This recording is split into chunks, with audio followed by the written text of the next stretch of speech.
In this episode, we tell you news you need to know about the state of your private and federal student loans. Let's get started. Are your student loan payments or loan balances a major obstacle in your financial life? Then tune in and let's escape student loan debt. Hello, my name is Brenton Harrison of Escape Student Loan Debt and your host for the Escape Student Loan Debt podcast. This episode is an update episode. I was in a content creation meeting that Danielle and I typically have, and we were talking about what we want to cover on the podcast on this bi-weekly period. And one of the things that she said is, I think a lot of people who listen to the podcast would appreciate, even if it's not a deep dive into certain topics, literally just an update episode where you tell them about different things they need to know as it relates to their loans. So moving forward, every once in a while, we're going to do these types of episodes now where we're not going deep into a topic. We're just keeping it high level, telling you some dates you need to know and some comings and goings that might be helpful. So to get started, if you're looking on screen, and we'll put these articles in the show notes, you're looking at an article from the New York Times that says there's a program to cancel private student debt, but most don't know about it.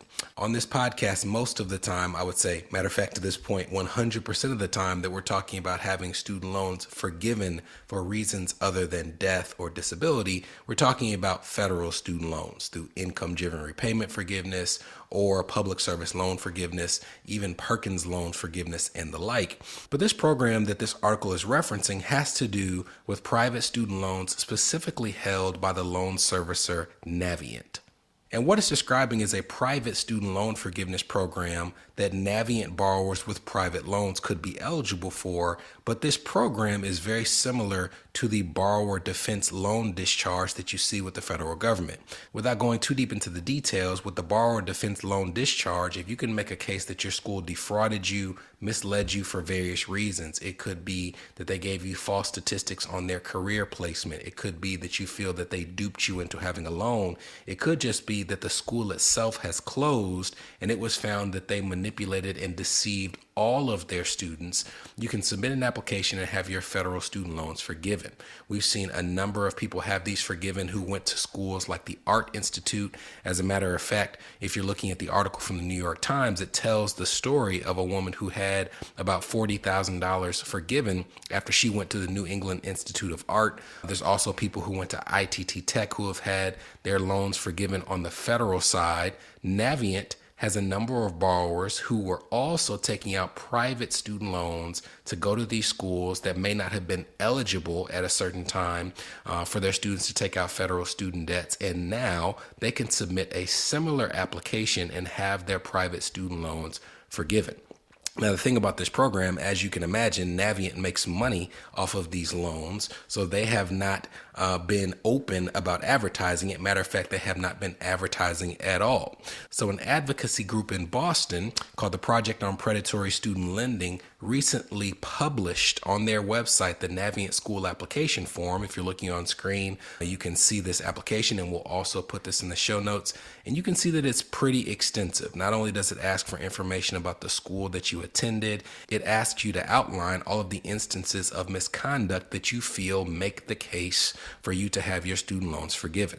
Now, the problem with this application is on the positive side, the school that you attended doesn't necessarily have to close in order for you to be eligible. So you could try to make the case that a school that's still in existence defrauded you for some of the reasons that's listed in this application. On the negative side, the decision to actually discharge the debt is a subjective decision that Navient makes. There's no set list of things that makes you eligible. And if your school has not closed, it might be harder to make that case than if you have a private institution that has closed to all borrowers and federal student loans have already been discharged for that school as well. But even if it is more difficult and even if it's subjective, even if you think the odds are low, I would go based on the philosophy I use for most questions that I ask. And that is, if you don't ask, the answer is already no. So if you have Navient private student loans, we will put this application in the show notes and you can consider applying. Next up, we have several student loan updates that we have been hearing about from people in our community, but also we want to let you know how some of these transitions could impact your loans. We've already talked about Navient with their private student loans. Let's stick with them to talk about something that's occurring with their privately backed federal student loans. If you've listened to this podcast in the past, you know that it is possible to have a kind of privately federal loan. And what that essentially means is you have a loan that is backed by the guarantee of the federal government, but it's actually owned and serviced by a private entity. Now, if that's the case, we have encouraged you to consolidate that loan into a direct loan that is both owned and guaranteed by the federal government, because in most cases, these privately owned federal loans are not eligible for some of these temporary forgiveness programs that we've discussed, like the IDR revisions and the public service loan forgiveness. But if you still happen to have a privately owned federal loan through Navient, then your loan servicer will now switch from Navient to MoHELA. Now, this is the continuation of Navient getting out of the student loan servicing process in general, because a couple of years ago they actually took their federally owned federal loans and transitioned those to Maximus, and this transition could take place over the next 2 years. So they're doing it in kind of waves. So even though this is happening, depending on the wave in which you find yourself, it could be a few months before you start to see the activity take place in your account. Sticking with this musical chairs where we kind of bring up the student loan servicer and then shift it around to show you what's happening with people's accounts, you are now looking on screen at an article, or I should say a press release from the Department of Education blog, and it announces an update for MoHELA student loan borrowers. And that update for MoHELA borrowers is that the Department of Education is looking at the high concentration of borrowers who are on certain platforms. So at one point in time, they had a ton of borrowers who are on Fed loan servicing. Now they have a ton of borrowers who at MoHELA, and they're trying to distribute that number of applications more evenly across the servicers. In addition to that, I would argue that they are trying to get away from MoHELA itself as quickly as possible. And the reason for that is, if you go back and listen to the episodes where we covered why the Biden student loan forgiveness program was struck down, it was mostly struck down because MoHELA, which is a loan servicer that's tied to the state of Missouri, saw some conservative attorneys and politicians from Missouri advance a lawsuit up to the Supreme Court, arguing on behalf of MoHELA. MoHELA wasn't even a party to the lawsuit, that the Biden student loan forgiveness program was unlawful because it harmed MoHELA by reducing its revenue. And with MoHELA being the only federal student loan servicer that is tied to one of these states, the Department of Education sees moving away from MoHELA as the safest bet to be able to pass future forgiveness without worrying that some other state politician would be able to advance a case on behalf of one of these servicers. If you can just kind of remove them from the equation, you eliminate that risk. So while some people will stay with MoHELA, there are other borrowers who are now getting letters in the mail that says something to the effect of what you see on screen, which says at the top, notice transferring from MoHELA to Ed Financial. It says, and I quote, the U.S. Department of Education will soon transfer the customer service of your federal student loan account to Ed Financial, another member of the Education Department's federal loan servicer team. Your loans are not being sold. The Education Department will continue to own your loans. However, a different servicer will manage your loans and assist you on the Education Department's behalf. The Education Department is transferring your loan account to Ed Financial as part of an initiative to keep customer service and repayment support balanced across all federal loan servicers. This change in servicer will not impact the existing terms, conditions, interest rate, or available repayment plans of your federal student loans, end quote. So they're saying we're balancing them. So there's no rhyme or reason to the type of account they're transferring. They're just saying we're trying to make sure that we spread this out a little more equally. And as such, we're picking and choosing and moving some of these people from MoHELA to other servicers. But if you thought those are all of the updates related to MoHELA and other loan servicers, you would be mistaken. So after the break, we'll tell you even more developments at this particular service, other things you need to know related to your loans, and we'll bring this thing on home. This is the Escape Student Loan Debt Podcast, a show for established professionals whose student loan payments or loan balances are impacting their marriage, their business, their credit, or their dream of achieving home ownership. We'll be right back.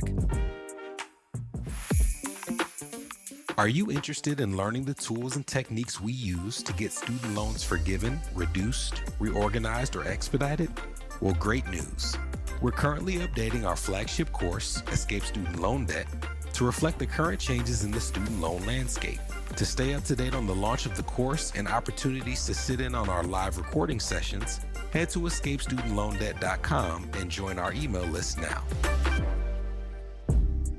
You're listening to the Escape Student Loan Debt Podcast. Subscribe now at escapestudentloandebt.com. Welcome back. All right, before the break, we talked about people with privately owned federal loans being transferred from Navient to MoHELA. We then talked about people who are already with MoHELA possibly having their loans transferred to another servicer so the education department could more evenly spread out the number of accounts they have at different servicers. But even if you stay with MoHELA, there are still transitions that are happening with your loans in this current service. If you go on the MoHELA website, or you might have received an email from MoHELA entitled, as you see on screen, MoHELA transitioning to a new online account platform. So the first is the website is changing. So instead of going to mohela.com, you will eventually go to moh.studentaid.gov to log into your loans. Now, even though MoHELA will remain your loan servicer and during the transition you will still have to make loan payments, you will have to establish a new account when that transition finalizes. So even though you still made payments the entire time, when they say that this new portal is live, you will not have a profile. You'll have to go and register for the site just like you did the first time that you signed up. Now, one of the interesting things about this transition that we've kind of seen in practice but wasn't like publicized on the front end is MoHELA is going through this transition. And in addition to having a new portal that you have to sign up for, the way that they administer and service the accounts is actually changing as well. And they're switching to a new system, and it's a system that's currently shared by AidVantage and Ed Financial. And this is actually causing a ton of problems for people in our community because if you think about it, MoHELA, as it stands now, although that's changing, MoHELA has been the servicer in recent years that has been the one that's processed public service loan forgiveness applications. We've also talked about people who have a double consolidation for Parent Plus loans that they're trying to complete. And if those parents are eligible for public service loan forgiveness, the end servicer that they're trying to end up with is MoHELA. So you have these people who are trying to consolidate their loans. They're trying to do the double consolidation loophole. Maybe they already have public service loan forgiveness. And not only is MoHELA moving to a new website, they're taking on an entire new servicing database that they don't currently operate. So people are getting letters saying that even though you are trying to apply with MoHELA and they will be your servicer at the end of this process, during the process itself, the actual mechanics of the transition will be handled by AidVantage. As a matter of fact, if you're looking on screen, you're looking at a comment that was left on one of our YouTube videos that says, I did the consolidation with Ed Financial and AidVantage. I'm now trying to consolidate the two. The loan server that's left for me to consolidate with is MoHELA, but when I choose MoHELA, it says that ultimately they will be my servicer, but AidVantage will do the initial processing. Is this going to mess me up since I already did a consolidation with AidVantage? So the reason this is happening is because AidVantage already has the system in place that MoHELA is transitioning to. And we've also had people who have looked on their credit report during this transition and seen their student loans show up multiple times, right? It's showing up with MoHELA, but it's also showing up with AidVantage during this transition. And it's just been a real mess. And you can imagine why. Let's say that you're trying to apply for a mortgage or a car loan and they pull your credit report and maybe you have $50,000 of student loans, but because of this transition, your $50,000 of student loans at MoHELA are also showing up a second time with AidVantage because of how this transition is taking place. So you want to make sure that you keep records of all your information, especially if you're applying for financing elsewhere, because the goal is to not let student loans interrupt the rest of your wealth building process. But with all these transitions, it is just setting you up for the high likelihood of there being some errors along the way. So as long as you know what is going on, you can hold these servicers to account if a mistake is made that adversely impacts you financially. And the last news topic of the day is a reminder, actually, of something that we covered in a recent episode, and that is we are currently in the blackout period where, yet again, MoHELA comes into play. MoHELA, which has been the servicer that processes public service loan applications to date, is being transitioned out in terms of that process, and it's being replaced by the Department of Education itself. So you will still, if you're applying for public service loan forgiveness and already have MoHELA, your account's not changing. You will still have a MoHELA student loan. You'll still go there to process your payments or look at what you've paid to date. But in terms of submitting new forms for public service loan forgiveness, in terms of tracking your progress towards forgiveness, all of that will be housed after this blackout period on the studentaid.gov website itself. Now, that transition is taking place from May to June, so hopefully, if they honor the timeline that they set out when they gave the press release, starting in July, you'll be able to go to the Student Aid website and see up-to-date information as it relates to your public service loan forgiveness progress. But what they also shared with that press release is if you try to go and check your credits in either place being MoHELA or studentaid.gov, you will not be able to get accurate information, if any information at all. It may temporarily look like your public service loan forgiveness credits are at zero. Do not flip out. That's just a part of the transition that they already told us to expect. You can submit forms during this period of time. You can submit them directly to the Department of Education through studentaid.gov, but they have also shared that even if you submit them now, those forms will not be processed until after that blackout date. So you're in a hold period until July, both in terms of being able to go and submit new forms that will be processed, but also seeing any accurate information as it pertains to the amount of credits that you have towards your account.